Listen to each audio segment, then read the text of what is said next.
Okay, Dana, so everybody, let's get started. This is Dana Hall. For the last time as Aula President, calling this annual meeting to order. And tonight's agenda is pretty straightforward. We need to give everybody an opportunity to approve it or discuss first and approve some modifications to our bylaws.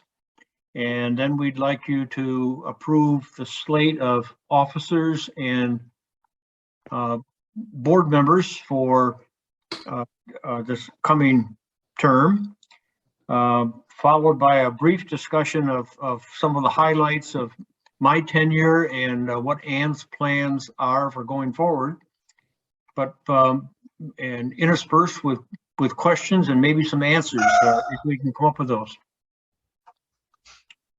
So everybody good to go? Yes. Yeah. Sharing my screen here if I can. I'm running a couple minor problems again. I think Dana, before you start, we should give you a da da da da da da da da. Take it, Dana. All right, who told Jim he could sing again? Okay, so Jim, consider it given, okay? Okay. One other suggestion, I have a suggestion to make sure that everyone mutes, everybody gets muted except for the speaker, because otherwise we get a lot of background sounds coming in. What can everybody see now? The entry screen and half of the second screen. so smaller than what we had before. Yeah. Hang on, folks. I apologize. Not sure why it's doing this to me this time. Ooh, Linda doesn't look too happy. I don't think she can hear me. I can hear you. So unless people are muted, I can hear everything. And probably even if they are muted, you can hear everything. She's the mother. There we go, Dave Carr. That's good. Yay, did it. Okay. Okay, so again, this is Dana Hall, outgoing president. I'll call this annual meeting to order. And I, as you can see on the screen here, this year, the Cuyahoga County Chamber of Commerce awarded us the year's nonprofit. You want to hear it? And Listen a little, yeah. we've got a nice display module there, as well as a symbol that we can put on all of our publications. So lucky us, lucky you. Dave, would you like to go to the next slide? I will. There it is. Okay. Okay, so folks, our business for this evening consists of primarily just two elements. One is to ask for your approval of this block of 4 changes to Aula's bylaws. And I'll give us all a chance to ask questions and discuss if you'd like before we vote. And then secondly, the bottom half of this screen is your approval of the officers: Ann Robson as the incoming president, Kim Mills as the secretary, Sue Gatto continuing as treasurer, and I become past president emeritus, underline emeritus. And then approval, please, of the 3-year list of people you see there for board of directors. So we're going to vote by means of Zoom, but first let's talk about the bylaws changes. Anyone have any questions or issues about these changes? Anything you want to discuss?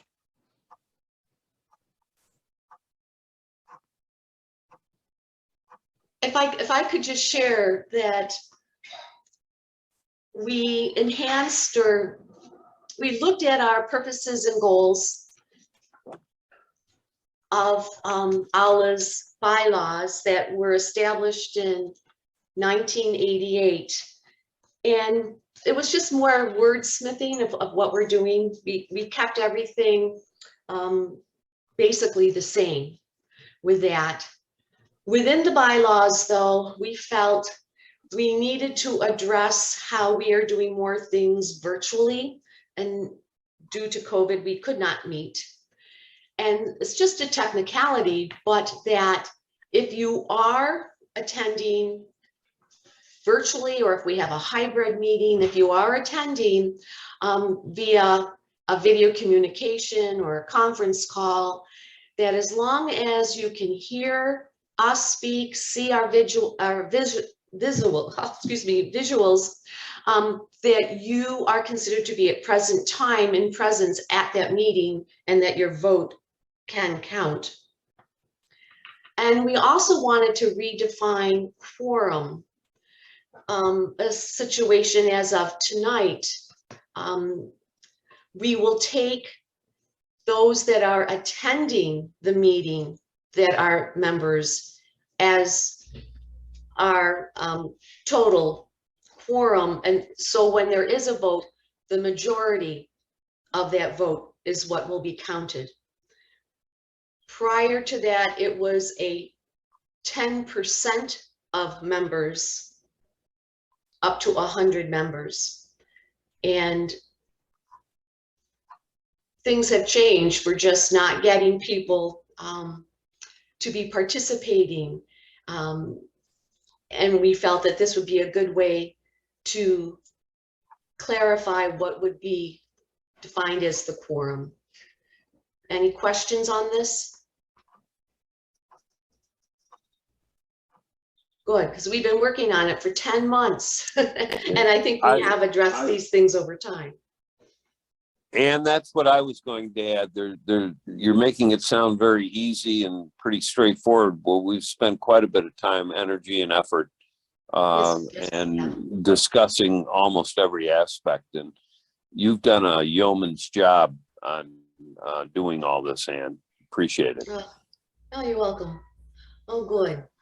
Okay, so not hearing any further questions or discussion. Oh, Yeah, I just Jim. have one thing. Ann, are we going to be, since we're going to add a different membership level to the bylaws, is that something we're going to talk a little bit later? Because that That goes, is, yeah.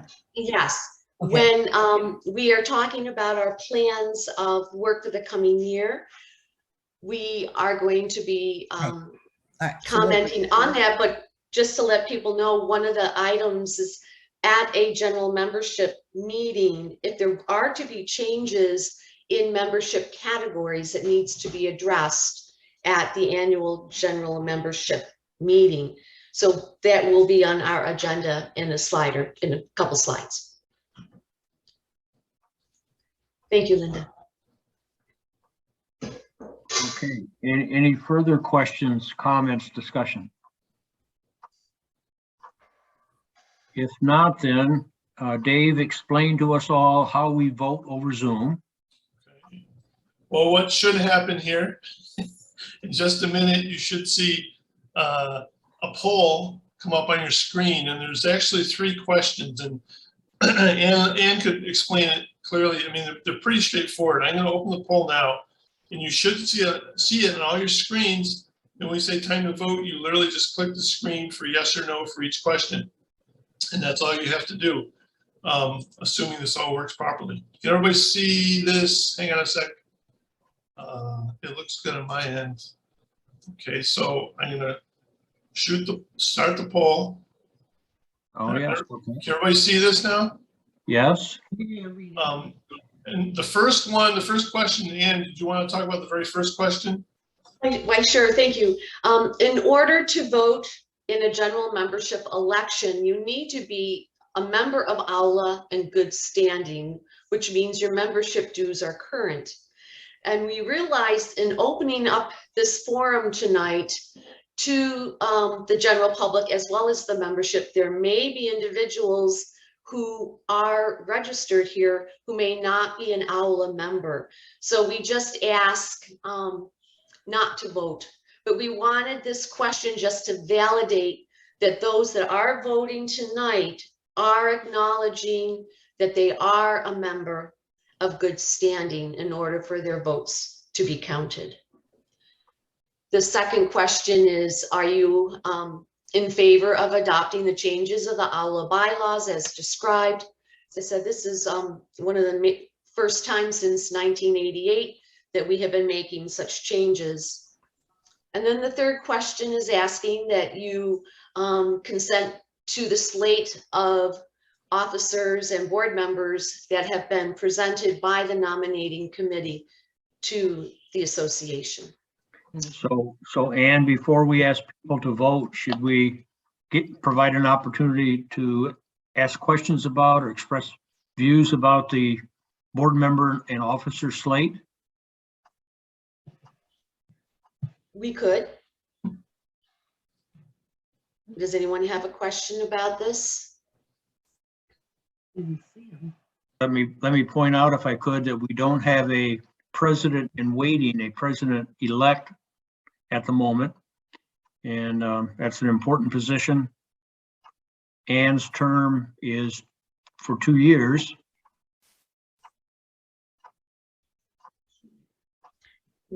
And one way to approach this, Dana, is next year, have a special election for someone who has been nominated for that position, to have the election so that they would have 1 year of training as the president-elect.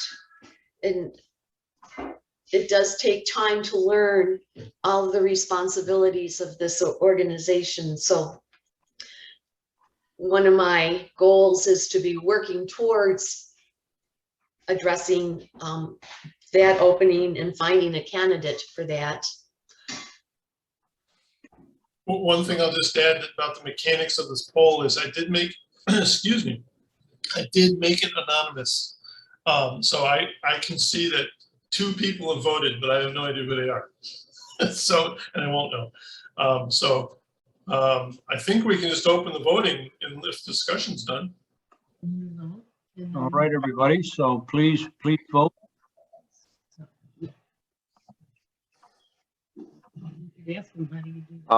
Dave, I assume the election ballot is showing on all this, correct? It should be. Everybody should see Okay. it. And Good. also after you submit, it does come back. Yeah, I can, when I end this, I can show the results. We've gotten 15 out of 20 people. I submitted, and when I submitted, the ballot went off. So Okay. that's it. Correct. It should. Okay. Now, would it Yes, be thank you, possible? Ken. Would it be possible to have the ballot again so that Walzers could vote? Or would that be too complicated, David? Gotcha. You asked me a question I can't answer. I don't know. When this is done, I could try and do it again, but we don't want double. I'm not sure what happened. I guess I don't have an answer for that. Okay, they voted yes to all 3 questions. So if you want to add those to the votes, fine. If Yeah, not, it's too complicated, okay. Well, we Thank you, can record that and make sure it's in the final results, if you will. So Dave, The my only other way submit button, Go ahead. my Go ahead, submit button is not responding. are you logged in as me? I logged in from no, I don't think so. Okay, because if you logged in as me, it won't work right because the giver of the poll can't vote. Let Oh. me see.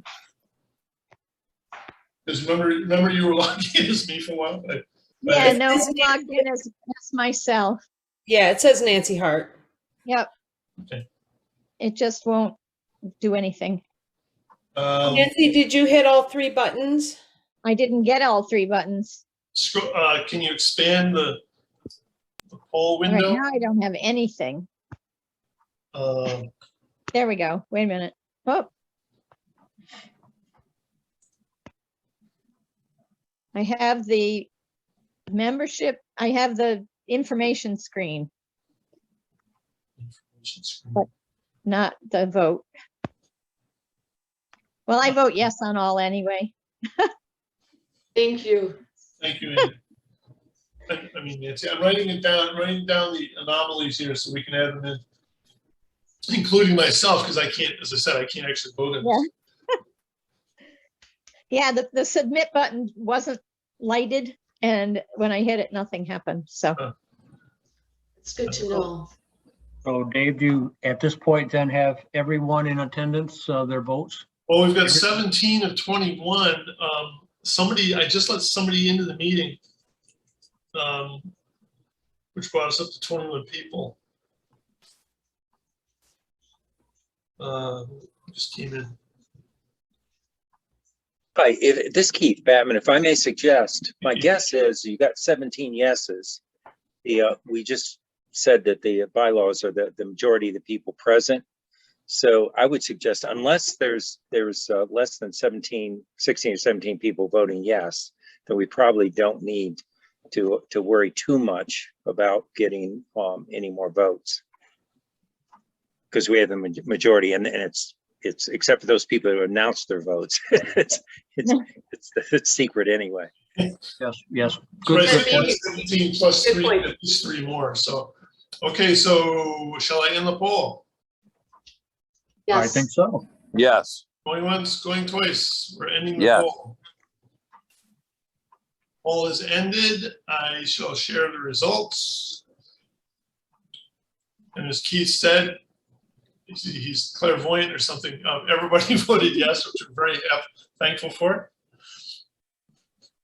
That's great that it's a unanimous vote. Congratulations, everybody. Yes. Congratulations, Ann. Yes, President Yay. Emeritus. And thank you, Dana, for all your work. Thank you, Dana. Yes. You are sincerely welcome. And I will virtually hand the gavel to you now. Thank you. Okay. Right, I'm going to take the poll down.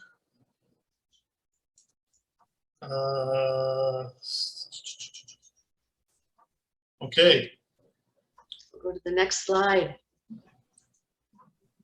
But Dana, thank you for all. I mean, it's unbelievable what you were able to accomplish. And thanks again. You're welcome, Jim. I mean, I'm only 25 years old. I don't know if you can tell by Wow. my face and hair, you can tell what it did to me. So Now that you're no longer president, you have to do present a few slides. So well, Yeah, so Dana, I'll yeah. give you the opportunity. so should I proceed, Madam President? Yes. Yes. So everyone, I just wanted to touch on a few highlights of the past 2 years, the 2 years of my tenure, but this has been very much a team effort through and through. We started and continued a cost-sharing roadside ditches erosion reduction program. About 20% of the erosion, the sediment that makes its way into the lake with accompanying nutrients actually comes from bare soil, exposed soil in our roadside ditches. So we convinced Soil and Water Conservation District that we would find the money to offset the local match if they would get money from the state for the other 75%. So we're now in about our 4th year of an active program of either lining roadside ditches with stone, as you see in this photo, or more commonly hydro seeding, where the bottom or the sides are not too steep. A very significant program, and I'm happy to say and sad to say that Rick Nelson was the highly able manager of this particular program. We also realized back in summer of 2020 that bad things were invading our hemlock forests, that hemlocks were prevalent throughout our watershed, all the way through the Finger Lake, central New York, upstate New York. And so we committed to an all-in, meaning we only have one chance to get it right, hemlock woolly adelgid suppression campaign.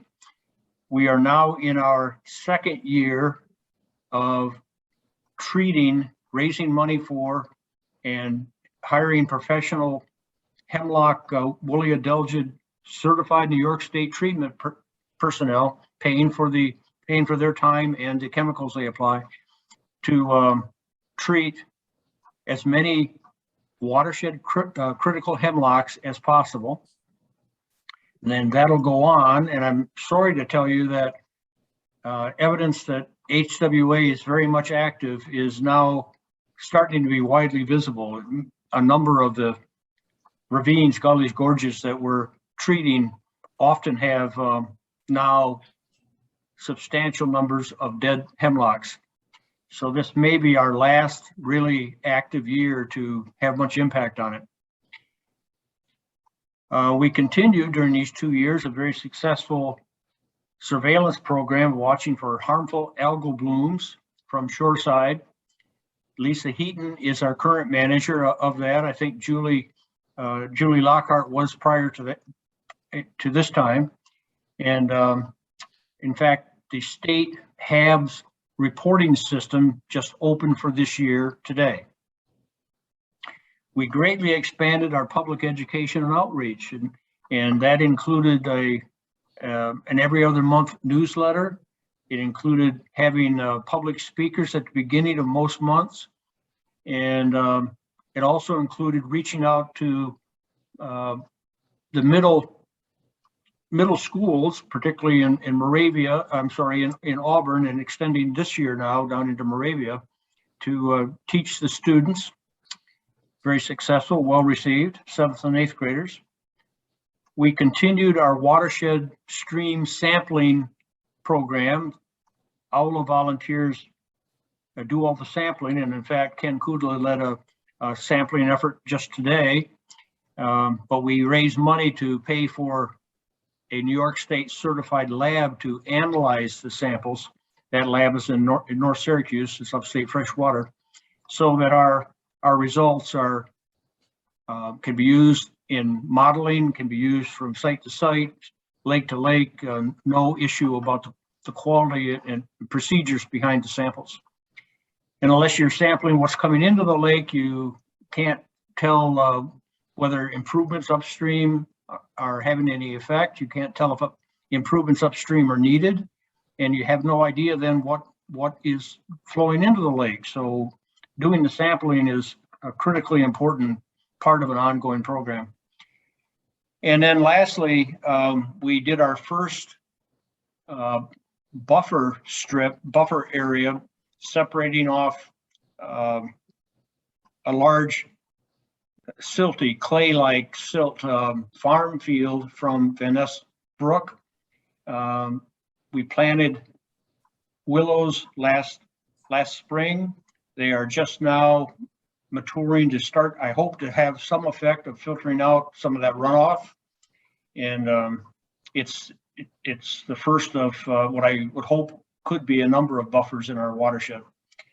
So just to complete this, it's been quite an aggressive, I'm proud to say, productive, hands-on, feet on the ground, help the lake, help the watershed as much as we can, wherever we can within our resources. So Dave, if I could have the next slide. So I just wanted to show you a little bit about the photo on the left. You can see how sparse that tall hemlock tree is beginning to look. That's because hemlock woolly adelgid is well along in killing it. That same tree is probably dead now. That picture was taken last year. And the one on the right, I know will be hard for everybody to see, but Cornell and other universities, but under Cornell's leadership, are growing populations of insects that feed only on hemlock woolly adelgid. That's what they live on. And so the group of people that you can see doing something there in the woods, this happens to be down at Fillmore Glen late last summer, are releasing silverflies. These silverflies are about the size of the tip of your pen, maybe. Little tiny creatures, but they feed on, as I said, the HWA, and that's the long-term hope, 10-year hope, that we can get a substantial population of such predator insects, and so we won't need to treat any longer with insecticides. Dave, the next, and saying the obvious, this is a very critical, we're now in a critical year of trying to protect our hemlock resources. Stream sampling, you see on the left, I think one there is Carl Weber. And Carl, do you remember who was with you sampling that stream? Well, It might have been Jillian, I think, Dana. Yeah, Jillian Aluzio from the from the Watershed Inspection Office, taking samples of a stream. And so we've had an active program now, as I mentioned earlier. Of course, you all recognize the sick looking water on the right-hand side, and which we will probably experience this year. And you're well aware, I hope, of the toxins that these HABs release, some of the deadliest poisons that nature in all of the natural world. Dave, next slide, please. Here's a group of students. We had Cub Scouts and their parents and so forth helping us plant willow canes along Van Ness Brook. This is last early April, I think, of 2021. And then meeting with middle schoolers on the right, and I think that's Nancy Hart. Nancy, is that you there in front of the screen? Oh no, on the left-hand side, that's you. Who's the lady on the right-hand side? Christina Brooks. Oh, yes, Christina Brooks. So two of our volunteers had created the materials, and you could report much better than I, but a lot of interaction with the students, good questions, and they paid attention, trying to teach them what a watershed is and how what they do in the watershed, they and their families, eventually influences the lake. So another example of our expanded education and outreach. And so that group was at Tyburn Academy. Very good, thank you. So I think, Dave, that's my last illustrative highlight slide. So Anne, I will hand it back to you, I think now. Great, thank you again, Dana. And as you had mentioned, I'd like to reiterate, we're a group of volunteers and so appreciate all of your efforts in helping us as an association to be able to be as effective as we are. We all seem to have found a small niche that we like to be working within, and it just helps us in our total efforts for outreach. So as we look forward over the next few years, there's really no reason to break something that's working so well. And we are finding that the public they're looking to Aula for providing information on key issues that are affecting the watershed. And we would like to continue with our 6 public forums where we are inviting professionals within their fields to come and share their research-based information on various topics. We would like to also continue with our Bob Brower Scientific Symposium in Common Language that we have offered every March for the last number of years. This past year had quite a good response for people who had signed up and registered for the Scientific Symposium. We are looking at continuing conversation through our newsletters, through social media, with web-based presentations, and as we network with other organizations. Just as an example, for the month of May, the Lake Friendly Coalition had put together a number of webinars and topics, and Aula was participating in several of them. It was good to see. In regards to working with schools and classrooms, we find that the age group of the 7th and 8th graders, it's such an opportune time for us to be presenting what is a watershed and how to be better environmental stewards. We had great response with the middle school in Auburn. It was mentioned, as Nancy mentioned, Tyburn Academy had our volunteers in for a presentation close to Earth Day. The Moravia School District has approached our committee to do some future classroom activities within their school district. The committee is very active in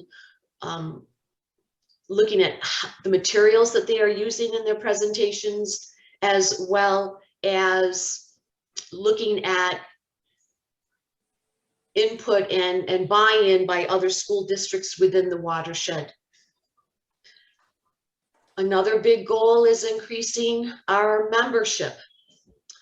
And in the past, we have looked at students and individuals and families, but this coming year, we are going to be also targeting businesses. The membership committee is a very active committee. They have been meeting to look at how we want to be presenting this. Linda Vitale is the chair of this. Linda, is there anything you would like to offer at this time on this new category? Yes. First, before I do that, I just want to say once again that it has been a privilege working with all of you. I thank you, Dana, for everything that you've done, and I look forward to working with Ann also and continuing to working with Dana. So, you know, don't think you're going to get off easy, Dana. So, Okay, thank you, Linda.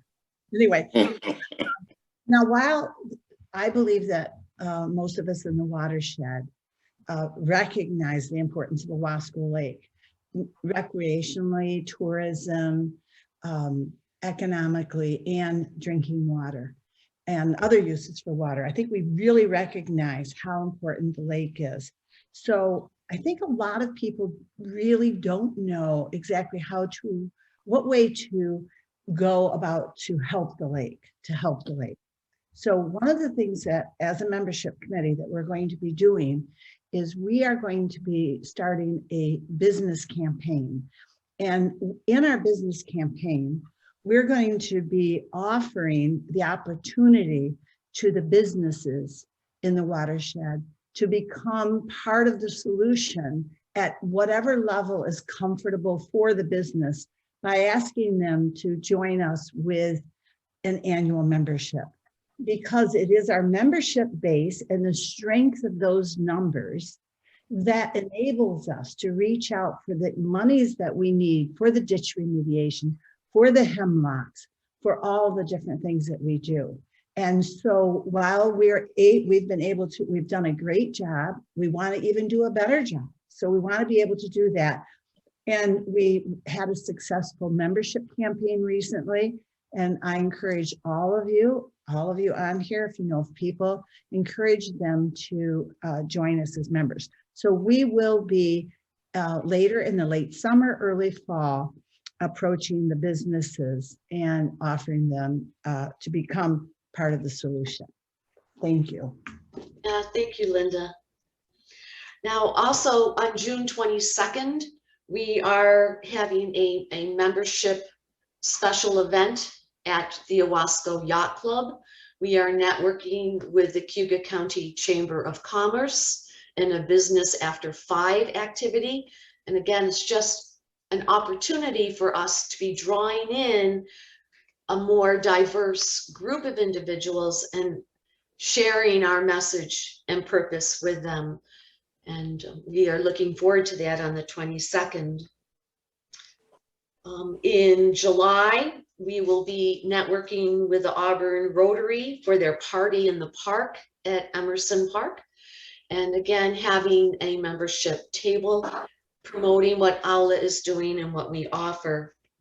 I understand the Great Race is going to be back on this year. And in the past, AULA has participated with the Great Race organization. Hope to be able to do that again, as well as the Tomato Fest in September that just draws in thousands of individuals. So different ways then for us to be out there outreaching and trying to build our membership base. Another thing that we are going to be working at because of elections this coming fall, there is a a small ad hoc committee that will be approaching the candidates both at the state level for assembly and Congress, for sharing again our message and our purpose, for them to be aware of what Aula is doing and what we're trying to achieve. This last one, utilizing technology to expand the file sharing platform for records retention. So important, being a 501c3, there are certain responsibilities that we need to prove to keep our nonprofit status. And one is keeping our records, our financial records, our business meeting records, our bylaws, showing that we review our bylaws, that we're up to date with all of this. And finding a platform, we'll be using Google Drive, bringing all of our records and files into the cloud so that this information is readily shared. It is a repository. It will be available for our association as a whole. And we have had again, an ad hoc committee working on this for well over a year, and we are making great strides for this, and a very important part for us to retain our records. Again, we're 34 years old, and there's a lot of history that Aula has had, and we continue to make great strides in our programs. And we want that available and kept for future references. Next slide, please, Dave. Here for the project areas, we're going to be continuing all of the great work that our volunteers have been doing over the past years. The stream sampling and monitoring of critical tribs in the watershed is so important. As you've heard, we have started the sampling program again this year. It's twice a month at 6 sites, as well as after high flow events. We are doing this from May to October. This year, we're targeting Van Ness Brook, Sucker Brook, Dutch Hollow, the Inlet in Moravia, in Locke, as well as in Groton. For us to continue into 2023, we are going to need to raise about $20,000 to keep this remediation project viable. And so we will be looking at ways for fundraising and grant applications to continue with that. In finding and suppressing the deadly hemlock woolly adelgid, we've been most fortunate under Dana's guidance to be a recipient of a grant from the U.S. Forest Service. And as you've already heard, we're using these monies primarily for the pesticide application, to be hiring the professionals that do that. But the volunteers are out there surveying the ravines and the glens. And it's fun work to be out and about. It is very physically challenging on the steep slopes, but just today or yesterday, driving into Auburn, noticing dead hemlocks along Route 38 already, and we're going to be seeing more and more of this. And as you know, the hemlocks they comprise of about 10% of our forested area, and their root system is so important because the hemlock will thrive in these ravines and glens where other trees and lower growing shrubs do not survive as well. And their root system is keeping the soil, the embankment from eroding into the streams and tribs. The roadside ditch remediation projects, we have been showing a great interest always every year. More and more areas have been targeted. Dana had mentioned this is our 4th year. We have an MOU with the County Soil Water Conservation District. So again, for funding to continue through 2023, we'll be looking at raising at least $12,500 for continuing the funding of that, and that's that matching grant that we work with the county. This summer, for the harmful algal bloom, we have identified 27 zones around Owasco Lake. Within the next week or so, our volunteers will be going through training that the DEC provides to lake associations around the Finger Lakes area. And every week for this period of time, from July to October, our volunteers are out and observing for HABs.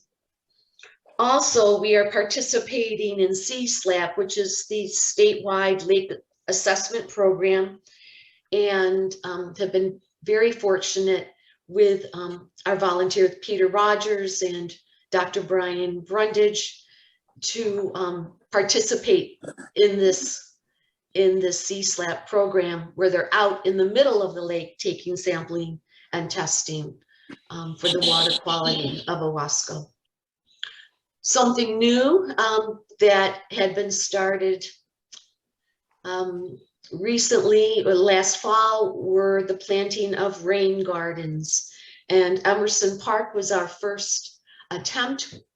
I understand we will be expanding that garden.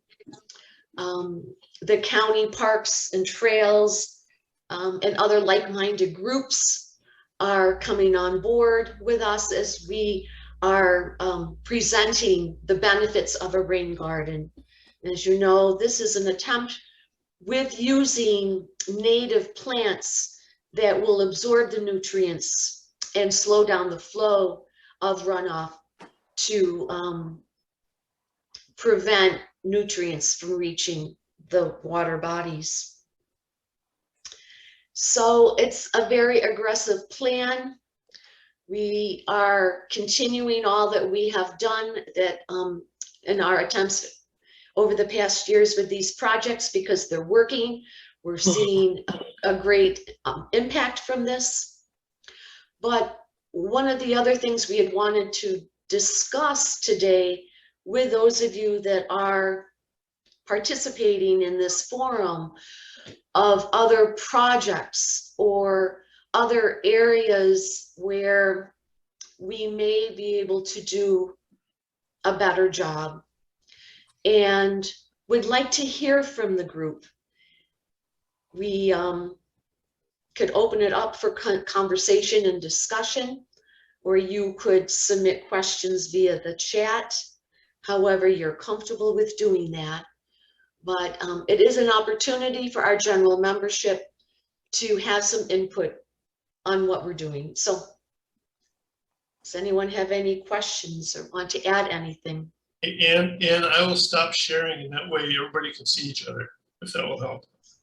That's great. Thank you, Dave. Okay.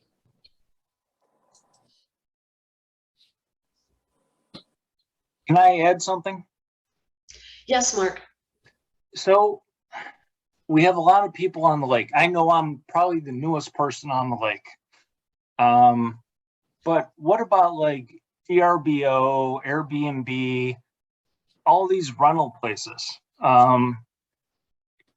Is there a way of doing like an HOA fee for these people that don't actually live on the lake, just rent their properties? Because I've seen that in the year and a half I've been there.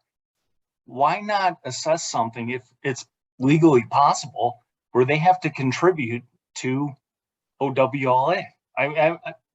They're just using it as rental income.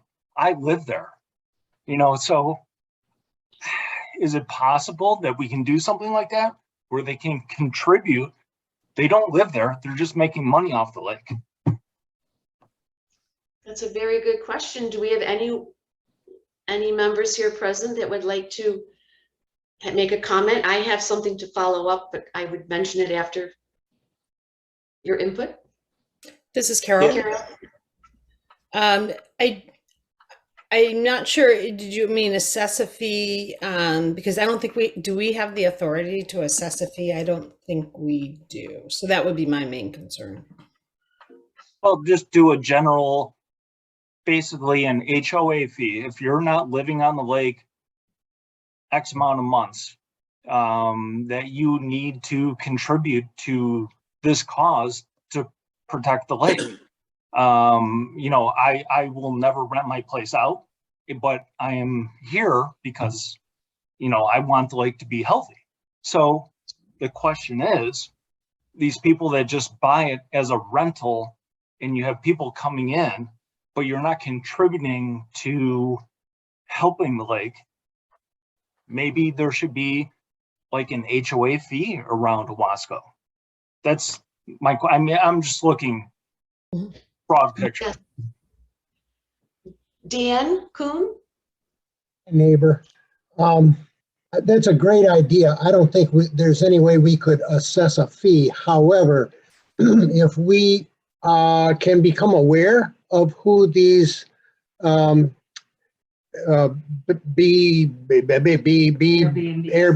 folks are, we could pay a visit and invite them to join, because if they don't contribute to the welfare of this lake, they won't have any renters. But May they're I only, say- May I they're say only- something? Gilda? On Cayuga Lake, in order to Airbnb, you have to apply every year and pay a $500 fee. The local community provides a person to inspect the sewer, plumbing, and the safety, presence of fire extinguishers and so forth. And that really has had a wonderful effect on bringing up the quality of what was going on there. So just thought I'd share that. I don't know, that might be happening already on Owasco Lake. I know at this point, it's up to each municipality in their zoning ordinance to have an article in regards to this. And it is, it can become difficult having the manpower to police this, you know, on a weekly basis. A thought, Mark, is this could be a good project for the management council, who works with the municipalities within the watershed. They also have their policymakers, and possibly this is something that could be considered for them. Because Mark, you are making some very viable points here that should be addressed. And if it's not done at a municipal level, could it be done through the Owasco Lake Watershed Management Council to address this? No, I appreciate that. I just want to make sure that, you know, as a person that will never rent my place out, and I see renters coming in all the time, and I've only been here a year and a half, but we should all be putting money towards the lake. And that's my concern. So that's the only reason I brought that up. Sure. Mickey, unmute yourself, Mickey. Mickey, you're muted. Mickey, we don't hear you. You can hear me Thank you. now. Yes, we Okay. can. I'm glad you're talking. I am. I try not to, but I am. So I am an Airbnb owner, and I'm not right on the water, but I tell you that there are great benefits of having people rent Airbnb. Airbnb has some very strict policies, and if they're not followed, it's because the Airbnb property owner has either chosen not to or some other factors. One of the things that does happen with people who rent is that they are greatly exposed to the area. they are, I know that I leave, for instance, wine, local wine. It encouraged them to go visit the local wineries or the breweries. They go to the park. They are encouraged to visit the paddle place and rent. We do not give access to our own lakefront property, but that's our choice. And we don't do it because of safety concerns. But I think we can encourage people to use and respect and learn about Owasco Lake and learn about how to protect the watershed in other ways. And again, I'm speaking not only, owner of a farm on the watershed and owner of lakefront property and as an owner of an Airbnb. Something to think about. Yes, So that's my 2 cents worth. I think with an Airbnb, you said there are certain policies that you buy into, that you say, this is what we'll do. So it's a good point. Yes, thank you. There's some very strict policies from Strict. Airbnb, and they Yes. also, they encourage anything at all that is any kind of breaking of rules of whatever. Not only do you set some expectations or rules when you rent, but they also are constantly reminding folks. They want good neighbors and they want stewards. And my own experience, and we've been doing this now for almost 3 years, 2.5 years, is that generally people have been incredibly respectful. They come back. So it's good for tourism in the area. At least we try to encourage that. And we talk about the lake. I have a picture, the frame picture of the watershed on the Airbnb, and so they're free to ask questions. So it depends on the individual and what's done with it. Good, thank you. You're welcome. Any Can other concern or comment? Can I just Yes. add on that? So it's not a matter of people renting, because I rented before I bought a place. It's a matter of if you are a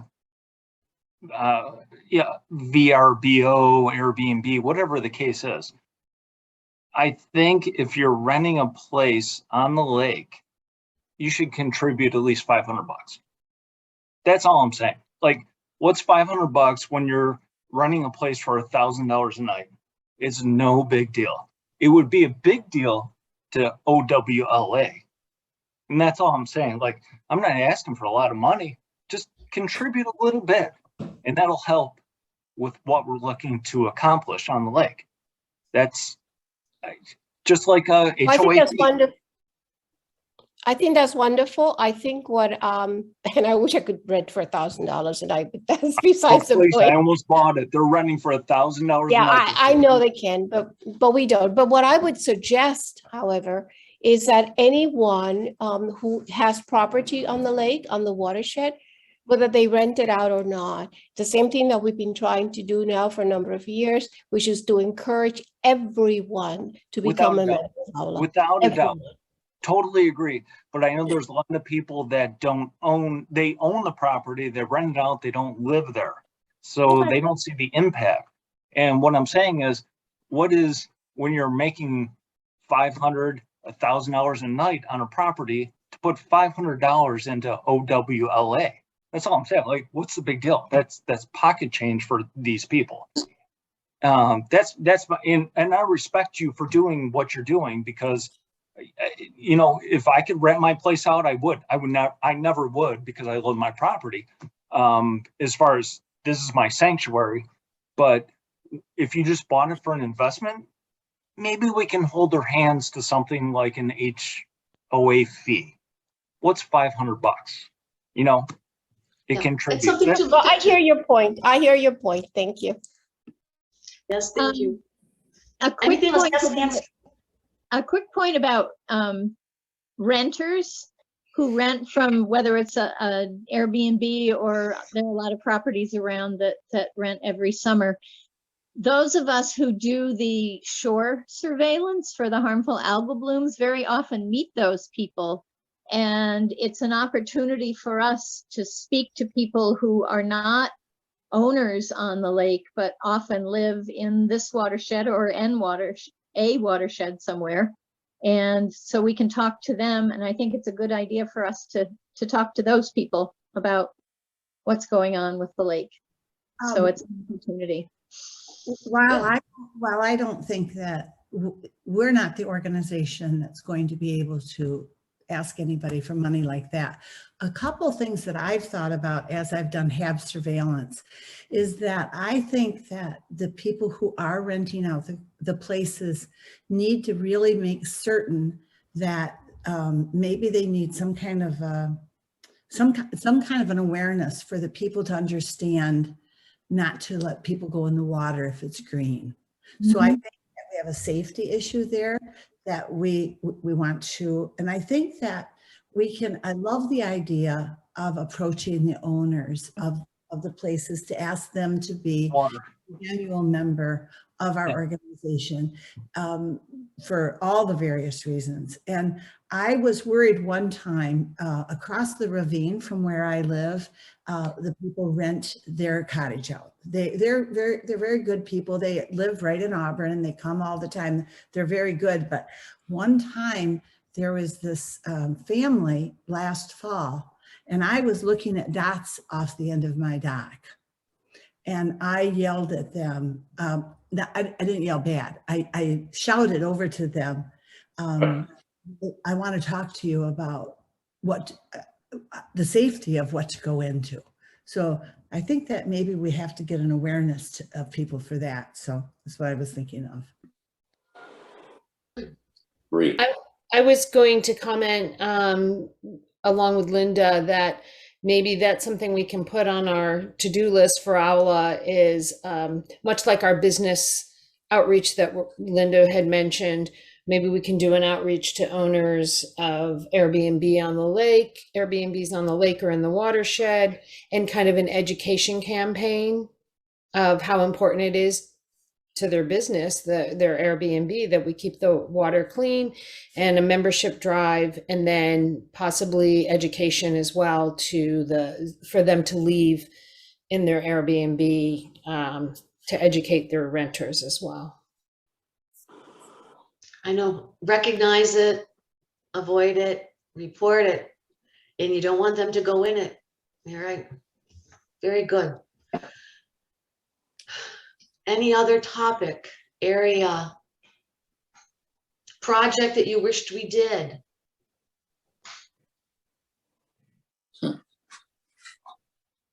More fun.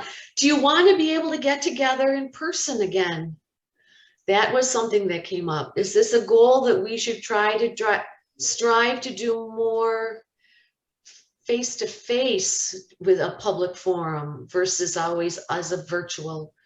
You know, we're doing something in a few weeks, and it's the first time in a year that we're, you know, actually going to be face-to-face. Is this something you feel that we're comfortable to try to begin to do again? Any thought on that?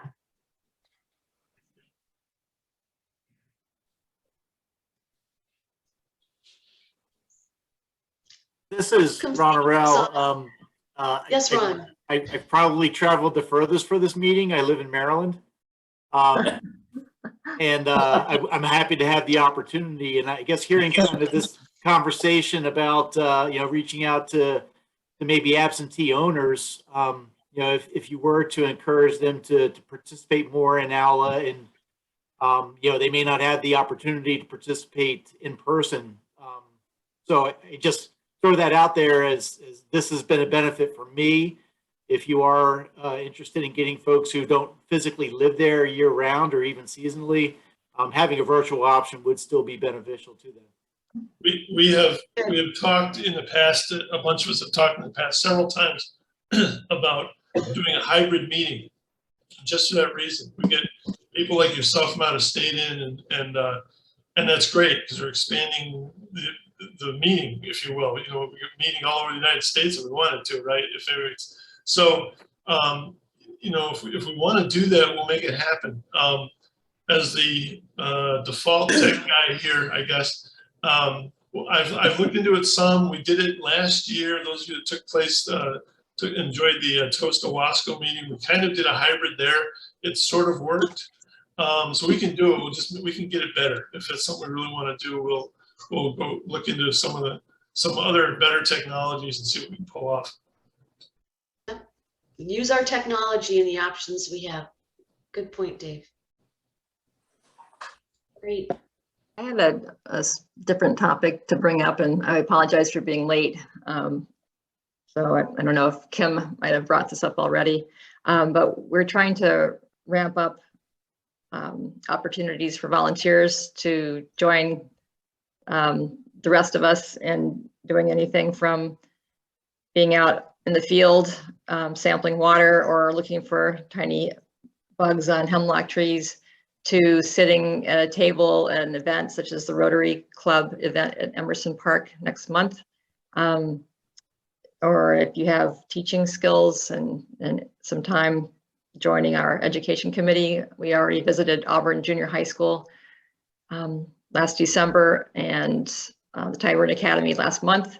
So we're expanding those programs. So I'm not going to embarrass anybody publicly, but I do see a couple of you on here who had expressed on the membership form that they would like to know more about volunteering, and I'm going to be giving you guys a call at some point. And I'm not a spammer, even though my area code is 585. So I will be checking in with folks who had indicated interest, and if anybody else on here feels that way, like maybe the kitty cat could could volunteer. Thanks. That's a very good point, Julie.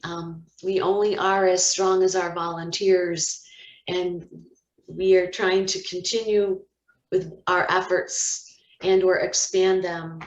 And sometimes it's just one small activity, but that one small activity that you are inputting with us just helps us tremendously. And we are going to be striving more towards utilizing that interest. And we hope that you will respond favorably to these activities. So thank you. Good deal. Anything else?